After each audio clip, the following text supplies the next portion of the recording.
প্রিয় উপস্থিত ভক্তবৃন্দ, আজ আমি কোনো বক্তৃতা দিতে আসিনি। আজ আমি এসেছি এক অন্ধ পিতার কান্না আপনাদের শোনাতে। একজন রাজা, যার সব ছিল সিংহাসন, ক্ষমতা, রাজ্য, কিন্তু ছিল না শুধু একটি জিনিস, সত্য দেখার চোখ। হ্যাঁ, আমি বলছি সেই ধৃতরাষ্ট্রের কথা, যার একটি প্রশ্ন থেকে শুরু হয় শ্রীমদ্ ভাগবত গীতা। তিনি বলেছিলেন, ধর্মক্ষেত্রে কুরুক্ষেত্রে আমার পুত্র ও পাণ্ডুর পুত্ররা কি করলেন?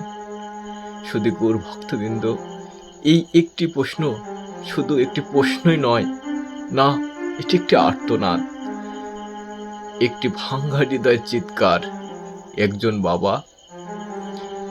একজন বাবা যে জানে তার সন্তানেরা ভুল পথে যাচ্ছে, তবুও সে তাদের থামাতে পারেনি।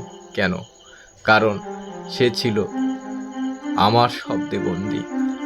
আমার পুত্র, এই একটি শব্দ তার চোখ কেড়ে নিয়েছে।